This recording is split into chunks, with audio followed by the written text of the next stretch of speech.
Muchas gracias, doctor Pedrosa. Es un placer para mí poder compartir esta charla con ustedes y tener el contacto nuevamente con la institución donde me formé en uveitis. Entonces, sin más preámbulo, vamos a hablar sobre tuberculosis ocular, una patología que en realidad es parte de las grandes simuladoras y nos puede dar un espectro clínico muy grande, por lo cual siempre la debemos tener en mente.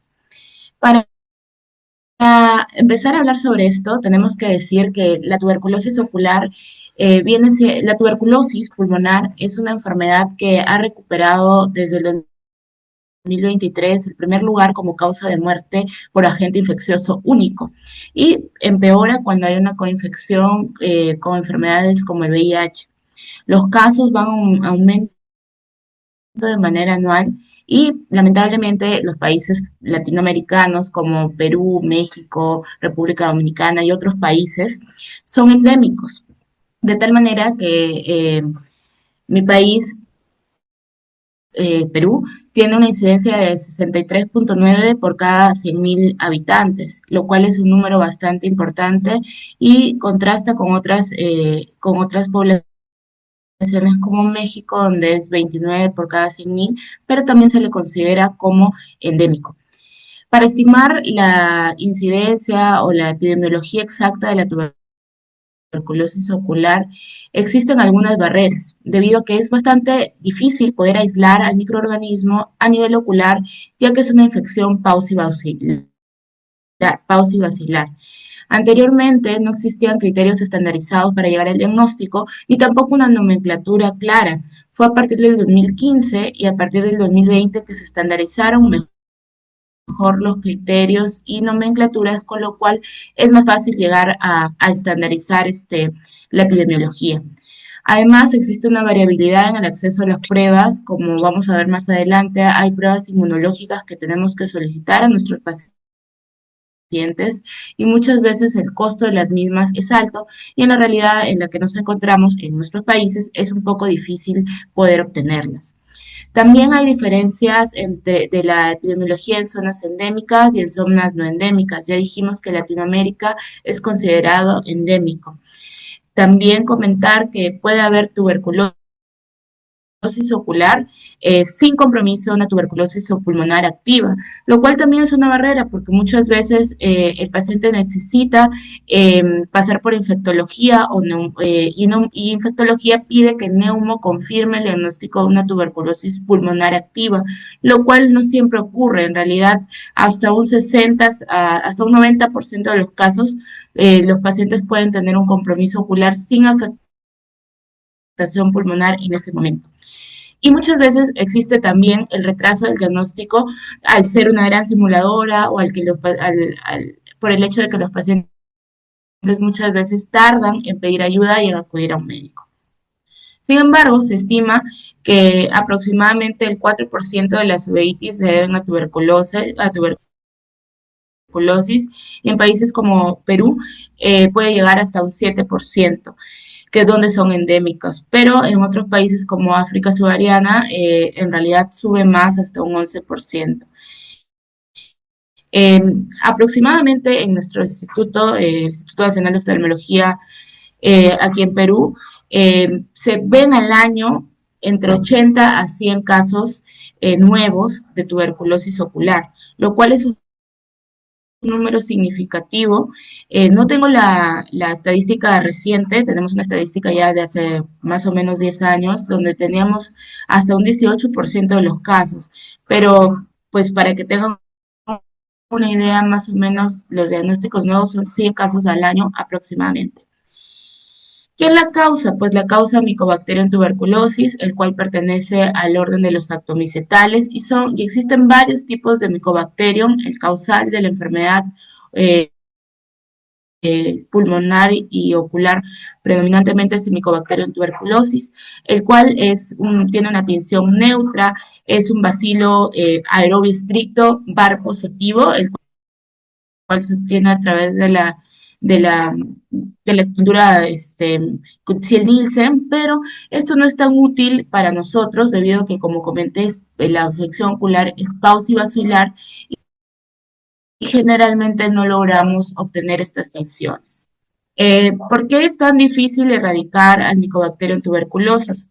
Es difícil debido a que este microorganismo tiene una pared celular bastante compleja que contiene lipoarabinomannanos y que además contiene ácido micólico.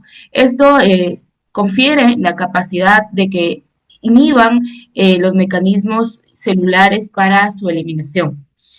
Y además tiene proteínas secretadas que van a ayudar a alisar la membrana del fagosoma y permitir que éste continúe escapando.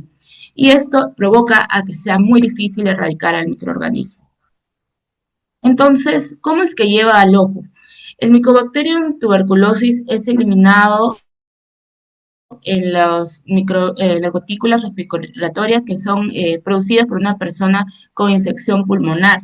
Estas microgotículas viajan a través del aire y llegan a la persona que va a ser contagiada y pueden ingresar al organismo por dos vías.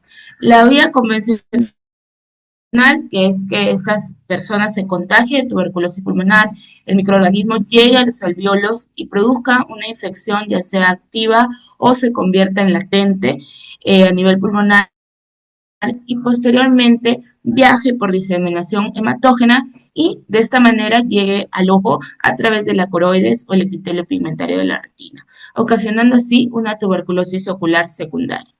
Sin embargo, existen casos raros en los cuales puede haber una solución de continuidad de la conjuntiva o la esclera y por mala suerte, pues tose una persona con tuberculosis pulmonar y las microgotículas infectadas llegan a la superficie del ojo y es ahí que en esta solución de continuidad hacen la infección y se configura de esta manera una tuberculosis ocular primaria y generalmente esta va a ser en la superficie externa del ojo, entonces puede comprometer ya sea conjuntiva, esclera o córnea. Aquí un poco del resumen de lo que acabo de mencionar. Llega a los macrófagos pulmonares, viaja por la sangre, llega a la coroides, donde hay una alta profusión de CO2, va a cruzar la barrera hematorretiniana externa y va a llegar a los macrófagos retinianos. Y cabe mencionar que el epitelio pigmentario de la retina es el nicho principal del Mycobacterium tuberculosis a nivel ocular y esto puede ocurrir, puede generar dos cosas. Bien puede producirse una infección latente o bien puede producirse una replicación activa del microorganismo ocasionando, por ejemplo, un granuloma tuberculoso. ¿Y por qué es que se producen todos estos mecanismos a nivel ocular y por qué es tan difícil erradicar la infección a pesar de ser paucibacilar? Y es que el Mycobacterium tuberculosis actúa a nivel ocular por cuatro mecanismos.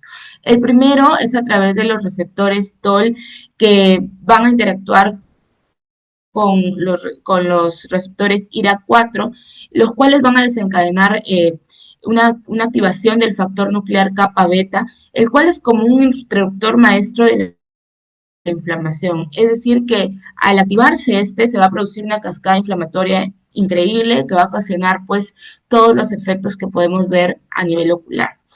Otro de los factores por los cuales el micobacterium es difícil de erradicar, es que este micobacterium va a activar al interferón gamma y este a su vez va a actuar a través de las células T helper 7 que van a ocasionar fibrosis, por eso que podemos ver bandas fibróticas en la retina, fibrosis subretinal, entre otros. Pero además va a activar a la vía del PI3K, AKT, lo cual va a condicionar la sobrevida del bacilo porque va a impedir su propia destrucción. Ahora bien, estos tres mecanismos pueden ser combatidos a través de la terapia antituberculosa, pero a su vez el Mycobacterium tuberculosis activa el inflamosoma NLRP3, lo cual va a desencadenar por sí mismo un mecanismo inflamatorio autónomo que va a continuar la inflamación a pesar de que el microorganismo no esté activo. Es por eso que en medio del tratamiento muchas veces se necesita de tratamiento coadyuvante con corticoides para el manejo de esta inflamación. Es decir, la tuberculosis ocular actúa pues estimulando la inmunidad en varios puntos y es por eso que tenemos que atacarla con mucho énfasis. Entonces existen básicamente tres escenarios en los cuales en uno de ellos puede predominar el Mycobacterium tuberculosis frente a la respuesta inflamatoria, es decir, hay más Mycobacterium que respuesta inflamatoria sistémica. Esto generalmente ocurre en los granulomas, en donde hay una replicación activa del microorganismo.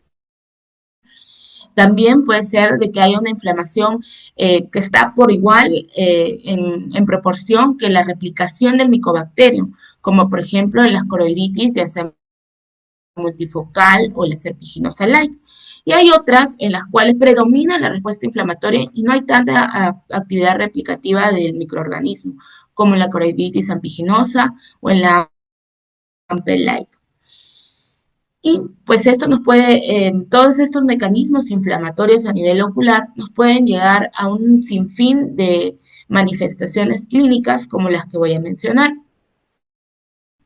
Entonces, les mencionaba que la nomenclatura había sido muy dispar a lo largo de los años, pero entre el 2019 y 2020 se creó un grupo o se realizó un consenso, que es el consenso de tuberculosis ocular, denominado COTS, donde lo que trataron de hacer en primer lugar es estandarizar la terminología. Y así determinaron que podía haber uveitis anterior, intermedia, coroiditis, panuveitis y vasculitis retiniana. Ellos determinaron 5 tipos que a su vez la coroiditis tiene 3 fenotipos que voy a mencionar en breve. Y mencionar que para pensar en una uveitis anterior por tuberculosis, tenemos que tener como característica de que sea crónica recurrente. Es decir, un primer episodio de uveitis no podemos pensar que va a ser una tuberculosis de por sí, porque la característica es que sea crónica y recurrente, que hayan varios episodios de inflamación a pesar del tratamiento. Generalmente es una uveitis granulomatosa, por lo tanto forman nódulos de Keppe, de Bosaka, hay sinequias posteriores de base ancha, pero hay casos en los que puede presentarse de otra manera sin ser granulomatosa debido a que es la gran simuladora. La uveitis intermedia con sus características típicas donde pues pueden haber bancos, copos de nieve, inflamación en general, principalmente a nivel del vitrio. Y la coroiditis que voy a mencionar. La panuveitis generalmente tiene un mayor riesgo de fracaso y la vasculitis retiniana anteriormente, cuando se veía tuberculosis, se le denominaba como enfermedad de Ills. Sin embargo, en la actualidad se ha descontinuado este término y cuando tenemos una vasculitis por tuberculosis se llama vasculitis retiniana tuberculosa. Debemos denominarla ahora sí. Generalmente puede ser oclusiva, pero también existen casos en los que es no oclusiva y puede afectar tanto vénulas como arteriolas. Ahora, algo que no menciona el COTS es a la escleritis tuberculosa y a otras manifestaciones que involucran al párpado, a la glándula lacrimal, a la órbita o la conjuntiva.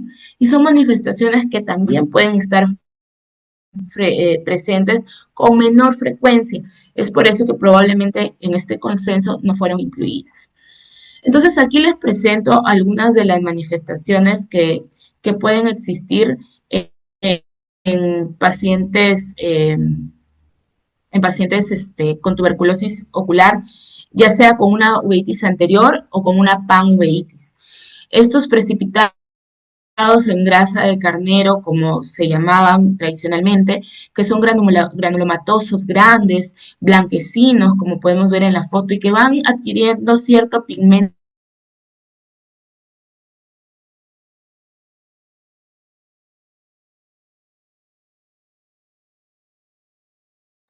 en otras oportunidades. Los precipitados no son granulomatosos en sí como grasa de carnero, pero pues también son debidos a una tuberculosis ocular. Otra de las características son las sinequias de base ancha, ¿A qué me refiero con base ancha? Miren esta otra sinequia donde pues se ha roto las sinequias posteriores y han dejado incluso un anillo de bocios, pero son sinequias más delgadas, a diferencia de estas otras que podemos observar en la imagen más grande. También pueden producir eh, y sinequias anteriores y cataratas de diferentes grados que pueden ser blancas e inclusive los pacientes pueden cursar con su oclusión pupilar que impide la evaluación del segmento posterior, donde nos ayudamos de ecografías para evaluar sobre todo el grosor coroideo y valorar que no hayan desprendimientos de retina, coroideos, membranas traccionales, etc. En cuanto a las coroiditis, que les habían dicho que existen tres fenotipos, el primero y el que tradicionalmente se habla es el de la coroiditis serpiginosa light. Este suele ser unilateral, pueden tener varios focos, suelen asociarse a una vitreitis significativa, a diferencia de una coroiditis serpeginosa clásica, la cual suele ser bilateral, papilar y que suele tener una vitreitis mínima o ausente. Es muy importante que distingamos entre ambos debido a que el tratamiento de la coroiditis clásica incluye el manejo con inmunosupresores de manera agresiva y de manera muy rápida, lo cual sería devastador en un paciente con tuberculosis ocular si antes no hemos iniciado un tratamiento antituberculoso. Otro de los fenotipos es el tuberculoma coroideo, el cual suele ser una lesión, como vemos en la imagen, de 4 a 14 milímetros, que suele estar circunscrita y suele asociarse a un desprendimiento de retina seroso. Puede afectar a todas las capas de la coroides y también a veces algunas de las retinas. Su sola presencia en un país endémico, muchas más la evidencia radiográfica, como vamos a ver más adelante, suele ser indicativo para iniciar un tratamiento antituberculoso. Y el tercer fenotipo es la coroiditis multifocal o focal, el cual no suele estar tan asociado a tuberculosis, pero en los países endémicos sí hay que pensarlo mucho. Las lesiones suelen ser varias, no tener un patrón totalmente continuo. En esta parte inferior de esta fotografía pareciera que quisiera formar una serpiginosa, pero vemos que no se continúa. Y esa es una de las características de la serpiginosa, que se continúa. Sí sigue los vasos, pero además se continúa. Y aquí podemos ver estos foquitos múltiples, ¿no? Y les voy a presentar un casito de un paciente de 54 años, masculino, con un tiempo de enfermedad de 4 meses, que acudió por baja visual, sobre todo del ojo derecho, con una agudeza visual de 20/100 en el ojito derecho y el ojo izquierdo estaba en 20/20. Pero como podemos apreciar en estas fotografías, en estas retinografías a color, en el ojo derecho se pueden ver varios focos que están sobre todo en la coroides porque están por debajo de los vasos que incluyen el polo posterior y hay otras por aquí alrededor del nervio óptico y hacia las arcadas vasculares. El ojo izquierdo en primer momento parecería un fondo de ojo normal, pero si observamos con detalle hay cambios de coloración también a nivel del polo posterior en la parte superior de la región perifoviolar y en la parte temporal. ¿Qué vemos en la angiografía? Pues vemos cómo estos focos coroideos van a ir fugando el colorante de la fluoresceína y que aumenta progresivamente la fuga con el tiempo de la angiografía y además hay una hiperfluorescencia a nivel del nervio óptico. También pues hay un poco de atrofia en la parte periférica de la retina. Y el ojo izquierdo, que en primer momento no parecía, luego viendo un poco mejor, habían algunos cambios, también presenta focos de coroiditis, como podemos ver en esta imagen. Este es otro caso, es un paciente varón de 18 años que tiene un tiempo de enfermedad de 4 años, caracterizado por baja visual progresiva bilateral, que a la fecha era más predominante a nivel del ojo izquierdo, que había desarrollado una membrana neovascular en este ojo, como la que había presentado el paciente anterior en el ojo derecho, pero aquí es en el ojo izquierdo. Si nosotros nos quedamos solo con el polo posterior de este paciente, pues no vamos a ver las lesiones que tiene en la periferia. Por eso es muy importante la realización o el acceso, en la medida de lo posible, a las angiografías de campo amplio que nos dan mucho mayor información que aquellas que solo se centran en el polo posterior. Le comentaba al doctor que en nuestra realidad en el instituto, por el momento no tenemos un angiógrafo de campo amplio, pero algunos pacientes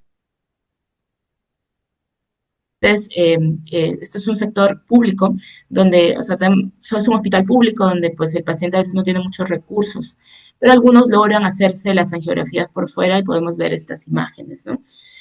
En este paciente podemos ver lesiones a nivel de la periferia retiniana múltiples en ambos ojos, en toda la periferia, pero también algunos otros hallazgos a nivel de la región peripapilar de ambos ojos. El nervio óptico también se ve hiperémico y, como les comentaba, el ojo izquierdo ha desarrollado una membrana neovascular. La autofluorescencia es de mucha ayuda para poder vigilar a estos pacientes, la evolución de estos pacientes.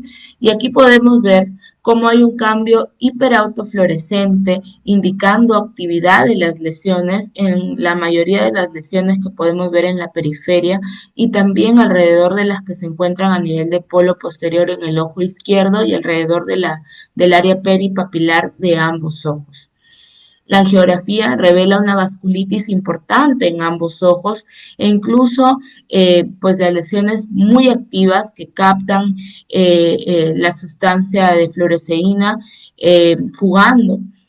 E incluso en el ojo derecho, no se logra ver aquí, pero podíamos ver que se insinuaba un edema macular. Otros casos son las vasculitis. Este es un caso de una vasculitis retiniana por tuberculosis, donde podemos ver el compromiso de las venas, muy importante en ambos ojos, que además presenta en algunas zonas un patrón en el lecho leve, pero sí se ve en la periferia sobre todo. Además, el ojo izquierdo presenta un desprendimiento de retina traccional en la región nasal. Este paciente recibió un tratamiento antituberculoso y en angiografías posteriores se pudo ver de que habían datos de isquemia y por lo tanto se le realizó una panfotocoagulación en ambos ojos con resultados excelentes de una buena agudeza visual. Esta es otra fotografía, este fue un caso que vi durante mi fellowship en el Conde, donde podemos ver una vasculitis oclusiva en la periferia ocasionada por tuberculosis también. Como les había comentado, esto anteriormente, cuando se debía a tuberculosis, se le llamaba enfermedad de Ills, sobre todo cuando había exudación. Aquí no hay exudación, pero actualmente recuerden que la terminología de Ills ya no se usa para una vasculitis retiniana tuberculosa. En cuanto a las escleritis, estas suelen ser de una evolución bastante tórpida si no reciben el tratamiento antituberculoso. Aquí podemos ver a un paciente con una escleritis temporal inferior sobre todo, que se asocia también a la presencia de un granuloma que llega hasta la coroides, que después del tratamiento antituberculoso mejoró al 100%. Sobre todo el granuloma primero, todavía habían algunos datos de escleritis que fueron mejorando con el tratamiento también con corticoides. Y este es otro caso, el de la derecha, de una paciente que presentó tuberculosis en las vértebras de la región cervical, es decir, un mal de Pot, y posteriormente presentó un marcado ojo rojo y la formación de estas lesiones blanquecinas a nivel de la esclera. Que pues se debieron también a Mycobacterium tuberculosis. Entonces, ¿cómo vamos a hacer el diagnóstico? Les comentaba que hasta el 2015 fue que se estandarizó el diagnóstico y pues aquí fue Gupta y colaboradores quienes pues plantearon los criterios diagnósticos, donde catalogaron la tuberculosis ocular como confirmada, probable o posible. La confirmada es muy difícil de llegar a este diagnóstico, ya que requeriría de una confirmación microbiológica, un cultivo, histología o PCR positivo para micobacterium. Pero como les había dicho, es una infección paucibacilar, por lo cual es muy difícil llegar a esta confirmación. Sin embargo, nos quedamos con los dos diagnósticos de tuberculosis ocular probable y posible, donde el paciente debe tener al menos un signo sugestivo de tuberculosis ocular y cumplir con los criterios que les voy a mencionar. ¿Y cuáles pues son los signos sugestivos? Cualquiera de los previamente mencionados, de los diferentes fenotipos de tuberculosis ocular o la escleritis o las alteraciones a nivel de glándula larimal, conjuntiva, etc. Para que sea una tuberculosis ocular probable, debería haber una radiografía con evidencia, además del signo sugestivo, debería haber una radiografía o evidencia clínica de tuberculosis ocular extrapulmonar o una confirmación microbiológica, es decir, un BK de esputo, ya sea radiografía o BK de esputo positivo. Y la exposición documentada a través de test inmunológicos, ya sea el PPD o el IGRA. Y para una tuberculosis ocular posible, pues no hay una evidencia radiológica compatible, tampoco un BK, pero tenemos la exposición documentada o una radiografía que no o una tuberculosis extrapulmonar sin compromiso pulmonar, pero por ejemplo una tuberculosis en peritoneo del sistema nervioso central, en vértebras, que pues sea compatible también. Y además tiene que haber un antecedente de un contacto cercano en el hogar o incluso en el trabajo dentro de los 24 meses previos. ¿Y de qué test nos ayudamos? Pues nos ayudamos de las pruebas inmunológicas, donde tenemos al PPD y al IGRA.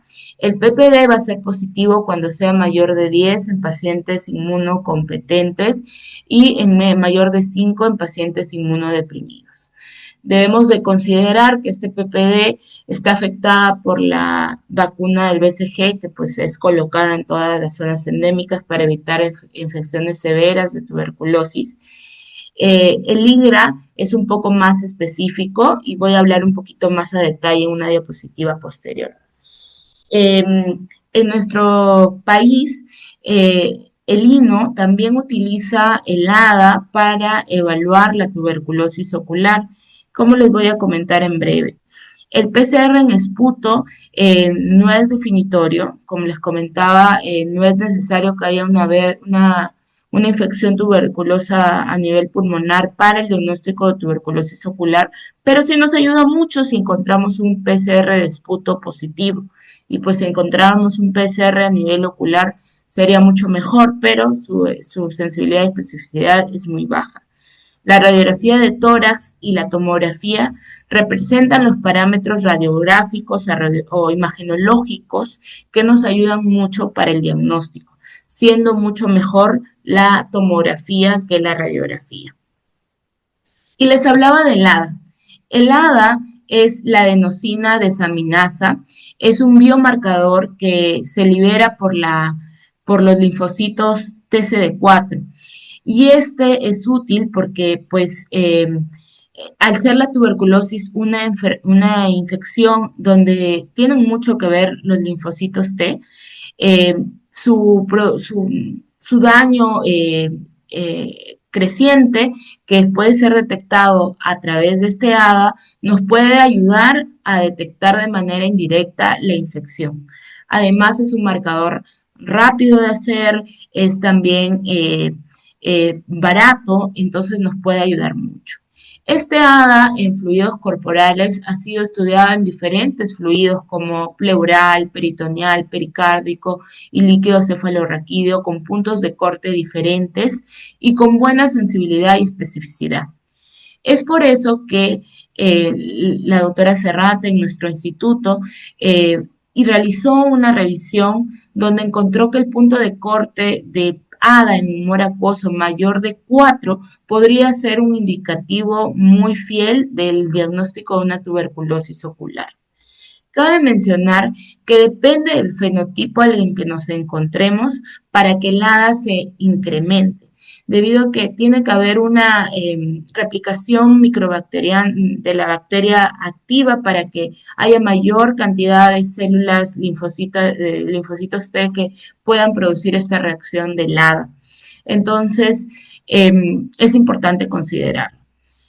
En cuanto al IGRA, tenemos dos principios o dos métodos o dos pruebas vigentes, que es el cuantiferón TB Gold y el T-Spot TV, los cuales son de mucha ayuda, tienen una sensibilidad y una especificidad alta, son más rápidos. En nuestro contexto en Perú, tenemos que tener en cuenta que existe mucha infección por el virus del HTLV 1, el cual es un virus linfotrópico humano que puede alterar estas pruebas y en ellos podría ser mejor utilizar el PPD. Cuando estaba haciendo el fellowship veíamos uveitis intermedias y yo pensaba, como pues pensamos aquí, ¿no? Que puede ser por HTLV. Allá en México no hay tanto HTLV, entonces esta distinción no sería tan relevante para su medio, pero pensarlo pues en caso de que la uveitis sea intermedia, pues tenerlo en consideración. A la fecha existen otros métodos que se están estudiando para tratar de llegar a un mejor diagnóstico de tuberculosis ocular, donde destaca el C1Q sérico con firma de interferón, donde se evalúa la correlación inversa entre estos dos en sangre periférica y es útil para estratificar el riesgo de una TB activa en pacientes con uveitis y un cuantiferón positivo. Existen otros como la proteómica y lipidómica, el NAT y el perfil de linfocitos T. Pero debemos saber de que esto todavía está en estudio y que pues el diagnóstico de tuberculosis ocular sigue siendo difícil y se deben de tratar de utilizar la mayor cantidad de pruebas que podamos para llegar a un mejor diagnóstico. La escleritis tuberculosa, pues antes de llegar a este diagnóstico tenemos que haber descartado cualquier otro tipo de escleritis infecciosa que nos pueda ocasionar un cuadro abrupto como los que he mostrado en las fotos. En cuanto al diagnóstico diferencial, les comentaba que es la gran simuladora, entonces debemos diferenciarlo de otras enfermedades granulomatosas como la sarcoidosis, la sífilis. Algunos casos de manera rara podrían confundirse con el BKH, más raro con herpes, con la coroiditis epiginosa clásica que les había comentado, y en casos muy raros podríamos confundirlo con toxoplasmosis ocular en sus presentaciones atípicas. Pero les quería comentar de la enfermedad de Behçet, que también puede generar una panuveitis bilateral con vasculitis retiniana oclusiva, vitreitis intensa, y muchas veces el Mycobacterium tuberculosis puede ser un desencadenante de la enfermedad de Behçet. Y para ello les voy a presentar un caso de un paciente masculino de 26 años que tenía un tiempo de enfermedad de 6 años caracterizado por baja visual progresiva de ambos ojos.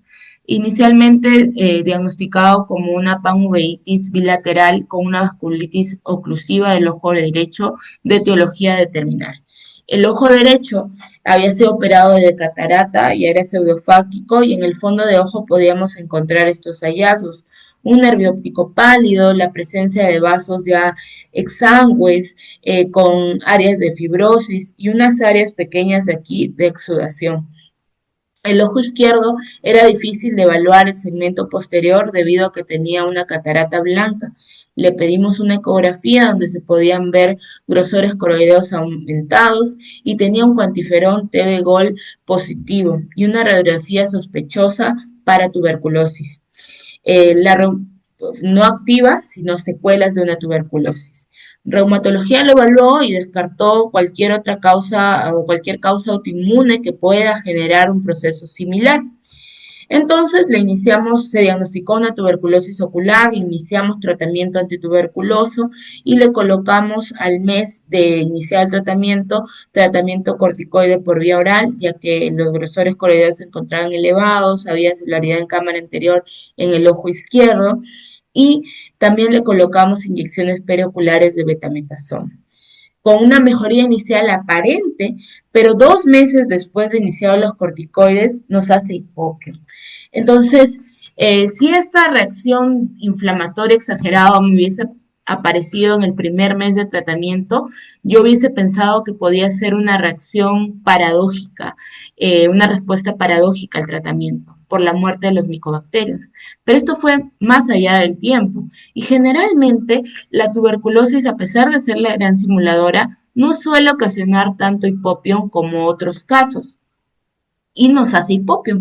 Entonces, me pongo a pensar en las posibles causas de hipopio más frecuentes y pues se me pasa por la cabeza pensar en HLA-27, aunque generalmente son anteriores. Amplío un poco la historia y el paciente me refiere que ha presentado úlceras genitales, úlceras orales y le hago un HLA-B51-52 que me sale positivo.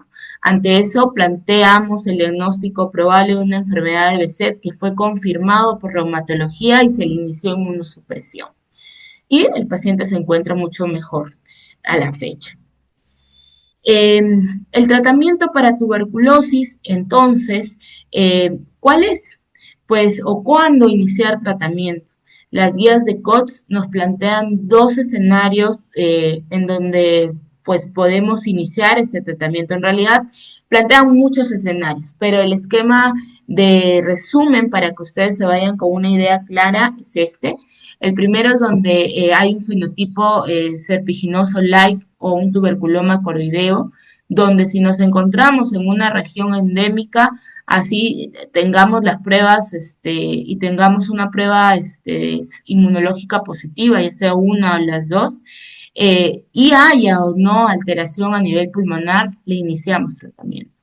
En cualquiera de los otros fenotipos, pues tenemos que tener una o ambas pruebas inmunológicas y solo si tenemos evidencia de una infección tuberculosa por radiografía o tomografía, ya sea actual o curada, le iniciamos tratamiento. Y en los otros casos no hay un consenso para iniciar. Se puede iniciar dependiendo de la opinión del médico tratante, del biólogo tratante, para ver si efectivamente pues le damos el tratamiento dependiendo de lo que estamos viendo. Y a la fecha también se ha publicado en el 2023 una herramienta que nos ayuda mucho, que es la calculadora de COTS, donde evalúa el fenotipo, la endemicidad, la prueba inmunológica, ya sea PPD o IGRA, y la imagen. Esto nos da rangos intercuartílicos y recomendaciones para poder iniciar el tratamiento según las recomendaciones de los expertos que participaron en el COTS. Esta es la interfaz que está disponible de manera gratuita en la página web, donde pues se evalúan los hallazgos que les acabo de comentar, ¿no? Los fenotipos, la endemicidad, el fenotipo, por ejemplo, en uveitis anterior, preguntan si es el primer episodio, si es crónico recurrente, como les había mencionado. ¿Y cuál es el tratamiento? El tratamiento actual que se maneja en Perú, por ejemplo, es una primera fase intensiva de 2 meses, seguida de una fase de 4 meses que se puede extender a 6 meses, debido a que recordemos que esta tuberculosis puede ser considerada como también del sistema nervioso central, ya que el ojo es una extensión de este sistema y por lo tanto puede ser un tratamiento hasta de 12 meses. En México el nombre comercial con el que se presenta esta terapia es el de DOTBAL y se utiliza el principio de DOT, que es Directly Observed Therapy, que debe ser y para este mecanismo se utiliza para evitar que se produzca resistencia medicamentosa, ya que muchos pacientes por lo largo que es el tratamiento lo descontinúan y se había visto que pues habían aparecido las cepas multidrogos resistentes, extradrogos resistentes, entonces para eso es que debe ser observado. La primera fase incluye la isoniazida, rifampicina, la pirazinamida y el etambutol, y la segunda fase la isoniazida y la rifampicina. Muchos estudios han tratado de ver si es mejor 6, 9, 12 meses. Y en este estudio, por ejemplo, del 2025, se vio que la terapia antituberculosa de 6 meses no era inferior a la de 9 meses en los casos de uveitis posterior, que precisamente serían los fenotipos de coroiditis. Aquí hay un cuadro comparativo de diferentes estudios donde tratan de ver pues esto mismo y concluyen lo mismo, ¿no? Que no hay una diferencia significativa entre 6, 9 meses o 12 meses.